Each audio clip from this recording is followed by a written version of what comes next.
ನಮಸ್ಕಾರ, ನೀವು ನೋಡ್ತಾ ಇದ್ದೀರಾ ನ್ಯೂಸ್ ಕರ್ನಾಟಕವನ್. ನಾನು ಅಪೂರ್ವ ರಾಘವೇಂದ್ರ. ಇಂದಿನ ಸುದ್ದಿಗಳತ್ತ ಗಮನ ಹರಿಸೋಣ. 4 ವಿದ್ಯಾರ್ಥಿಗಳಿಗೆ ಸರ್ಕಾರದಿಂದ ತಲಾ 1 ಲಕ್ಷ ನೀಡುವುದಾಗಿ ಭರವಸೆ. ಯೋಗದಿಂದ ಮಾನಸಿಕ ದೈವಿಕ ಸದೃಢತೆ ಸಾಧ್ಯ. ಬೆಂಗಳೂರು ಗ್ರಾಮಾಂತರ ಜಿಲ್ಲಾ ಉಸ್ತುವಾರಿ ಸಚಿವ ಹಾಗೂ ಆಹಾರ ಸಚಿವರಾದ ಕೆಎಚ್ ಮುನಿಯಪ್ಪ. ಬೆಂಗಳೂರು ಗ್ರಾಮಾಂತರ ಜಿಲ್ಲೆಯ 4 ಯೋಗ ಪಟುಗಳು ರಾಷ್ಟ್ರ ಹಾಗೂ ಅಂತಾರಾಷ್ಟ್ರೀಯ ಮಟ್ಟದಲ್ಲಿ ಯೋಗ ಸ್ಪರ್ಧೆಗೆ ಅರ್ಹತೆಯನ್ನ ಪಡೆದಿದ್ದ ಅವರಿಗೆ ಸರ್ಕಾರದಿಂದ ತಲಾ 1 ಲಕ್ಷ ಸಹಾಯಧನವನ್ನ ನೀಡಿ ಪ್ರೋತ್ಸಾಹಿಸಲಾಗುವುದು. ಜೊತೆಗೆ ಭವಿಷ್ಯದಲ್ಲಿ ಹೆಚ್ಚಿನ ತರಬೇತಿ ಮಾರ್ಗದರ್ಶನಕ್ಕೆ ಎಲ್ಲ ರೀತಿಯ ಸಹಕಾರವನ್ನ ನೀಡಲಾಗುವುದು ಎಂದು ಸಚಿವ ಕೆಎಚ್ ಮುನಿಯಪ್ಪ ಅವರು ತಿಳಿಸಿದರು.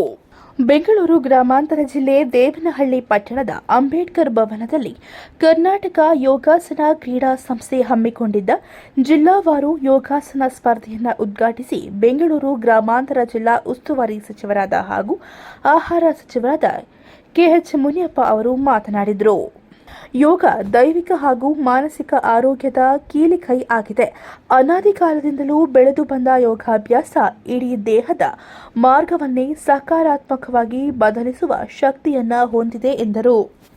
ಯೋಗಾಭ್ಯಾಸವನ್ನ ಕ್ರೀಡೆಯನ್ನಾಗಿ ನೋಡಲಾಗುತ್ತದೆ. ಜಿಲ್ಲೆಯ ವಿದ್ಯಾರ್ಥಿಗಳು ಯೋಗವನ್ನ ಕಲೆಯನ್ನಾಗಿಸಿ ವೇದಿಕೆಯ ಮೇಲೆ ಸಾಂಪ್ರದಾಯಿಕ ಸಂಗೀತಕ್ಕೆ ಭರತನಾಟ್ಯ ಹಾಗೂ ಯೋಗಾಸನ ಪ್ರದರ್ಶನವನ್ನ ನೀಡಿದರೆ ಇದು ಅವರ ಕಠಿಣ ಅಭ್ಯಾಸದಲ್ಲಿ ಅಡಗಿರುವ ಶ್ರಮ, ಏಕಾಗ್ರತೆಗೆ ಸಾಕ್ಷಿಯಾಗಿದೆ ಎಂದು ತಿಳಿಸಿದರು. ದಿನನಿತ್ಯದ ಅಭ್ಯಾಸಗಳಲ್ಲಿ ಪ್ರತಿಯೊಬ್ಬರೂ ಯೋಗಾಭ್ಯಾಸವನ್ನು ಅಳವಡಿಸಿಕೊಳ್ಳಬೇಕಾಗಿದೆ. ಒತ್ತಡದ ಕೆಲಸದಿಂದಾಗಿ ಒತ್ತಡಮಯ ಮನಸ್ಸಿನ ಹಗುರ ಮಾಡಲು ಯೋಗ ಸಹಕಾರಿಯಾಗಲಿದೆ. ದೈಹಿಕವಾಗಿ ಬಲಶಾಲಿಗಳು ಯೋಗವನ್ನು ಪ್ರತಿದಿನ ಅಭ್ಯಾಸ ಮಾಡಬೇಕಾಗಿದೆ. ಯೋಗಾಭ್ಯಾಸಕ್ಕೆ ಮುಂದಾಗಬೇಕು ಎಂದು ಬೆಂಗಳೂರು ಗ್ರಾಮಾಂತರ ಜಿಲ್ಲಾ ಉಸ್ತುವಾರಿ ಸಚಿವರಾದ ಹಾಗೂ ಆಹಾರ ಸಚಿವರಾದ ಕೆಎಚ್ ಮುನಿಯಪ್ಪ ಅವರು ಸಲಹೆಯನ್ನ ನೀಡಿದರು. ನಾವಿವತ್ತು ಜ್ಯೋತಿಯನ್ನು ಬಿಡುವ ಮುಖಾಂತರ ವಿಶ್ವಕ್ಕೆ ಸಾರೋಣ ಎಂಬ ಈ ಒಂದು ಶುಭ ಸಂದರ್ಭದಲ್ಲಿ ವೇದಿಕೆಯಲ್ಲಿ ಕೂತಂತ ಎಲ್ಲ ಅತಿಥಿ ಭವಿಷ್ಯರು ಜೊತೆಗೆ ರಾಷ್ಟ್ರ ಮತ್ತು ಅಂತಾರಾಷ್ಟ್ರ ಮಟ್ಟದಲ್ಲಿ ಇವರು ಕೀರ್ತಿಯನ್ನು ತಂದಿದ್ದಾರೆ ಭಾರತ ದೇಶಕ್ಕಂದರೆ ನಿಜವಾಗಲೂ ನಾವೆಲ್ಲರೂ ಕೂಡ ಅವರಿಗೆ ಜೋರು ಚಪ್ಪಾಳೆಯಿಂದ ಅಭಿನಂದನೆಗಳನ್ನು ಸಲ್ಲಿಸಬೇಕಾಗುತ್ತೆ. ವಿಶೇಷವಾಗಿ ನೋಡಿದ್ವಿ. ಬಹುತೇಕ ನಾನು ಯೋಗದಲ್ಲಿ ಈ ಮಟ್ಟಕ್ಕೆ ಮಾಡುವಂಥದ್ದನ್ನು ಮೊಟ್ಟ ಮೊದಲ ಬಾರಿಗೆ ನಾನು ನೋಡ್ತಾ ಇದ್ದೀನಿ. ನಿಜವಾಗಲೂ ಕೂಡ ಮಕ್ಕಳು ಎಷ್ಟು ಶ್ರಮ ಮಾಡಿದ್ದಾರೆ ಅಂದರೆ ಅದಕ್ಕೆ ಎಷ್ಟು ಅವರಿಗೆ ಉತ್ಸಾಹ ಕೊಟ್ಟರು, ಶ್ಲಾಘನೆ ಮಾಡಿದ್ರು, ಅಭಿನಂದನೆ ಸಲ್ಲಿಸಿದ್ರು ಸಹ.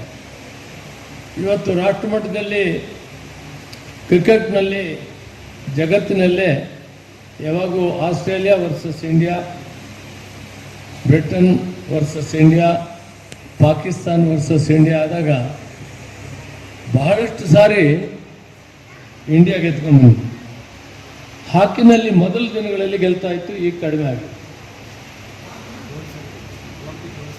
ಒಲಿಂಪಿಕ್ ಗೆದ್ದಿದೆ, ಆದರೆ ಗೋಲ್ಡ್ ಮೆಡಲ್ ತಗೊಂಡಿದ್ದಾರೆ. ಆದರೆ ಕ್ರಿಕೆಟ್ನಲ್ಲಿ ಆಲ್ಟರ್ನೇಟ್ ವರ್ಷ ನಮ್ಮವ್ರು ಗೆಲ್ತಾನೆ. ಹೌದಾ? ಮಾಜಿ ಸಂಸದರಾದ ಶ್ರೀ ನಾರಾಯಣಸ್ವಾಮಿ ಮಾತನಾಡಿ, ಯೋಗ ಮಾಡುವುದರಿಂದ ಆರೋಗ್ಯವನ್ನ ಉತ್ತಮವಾಗಿ ಕಾಪಾಡಿಕೊಳ್ಳಬಹುದು. ಒತ್ತಡ ಜೀವನದ ನಡುವೆ ಮಾನಸಿಕವಾಗಿ ಸದೃಢಗೊಳಿಸಲು ಯೋಗ ಸಹಕಾರಿಯಾಗಲಿದೆ.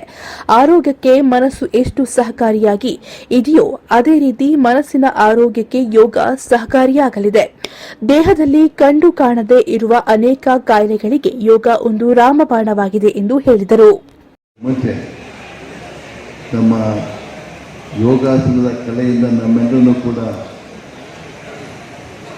ರಂಜಿಸಿರುವಂಥ ಮತ್ತು ರಾಜ್ಯ, ರಾಷ್ಟ್ರ ಹಾಗೂ ಅಂತಾರಾಷ್ಟ್ರ ಮಟ್ಟದಲ್ಲಿ ಯೋಗಪಟುಗಳಾಗಿ ನಮ್ಮ ರಾಷ್ಟ್ರಕ್ಕೆ ಕೀರ್ತಿಯನ್ನು ತಂದಿರುವಂಥ ಹಿರಿಯ ಯೋಗ ಸೋದರ ಸೋದರಿಯರೇ, ಬಂಧುಗಳು, 6 ವರ್ಷಗಳ ಹಿಂದೆ ನಮ್ಮ ಭರತಖಂಡದಲ್ಲಿ ಪ್ರಾರಂಭಗೊಂಡಂಥ ಈ ಕಲೆ ಈ ದಿವಸ ರಾಷ್ಟ್ರಕ್ಕಷ್ಟೇ ಅಲ್ಲ, ವಿಶ್ವದ ಬಹುತೇಕ ಎಲ್ಲ ರಾಷ್ಟ್ರಗಳಿಗೂ ಹಬ್ಬಿರುವಂಥ ಒಂದು ದೈಹಿಕ ಮಾನಸಿಕ ಆರೋಗ್ಯವನ್ನು ಕಾಪಾಡುವಂಥ, ಮನಃಶಾಂತಿಯನ್ನು ತರುವಂಥ ಒಂದು ಕ್ರೀಡೆಯಾಗಿ ಮಾರ್ಪಟ್ಟಿರುವಂಥದ್ದು.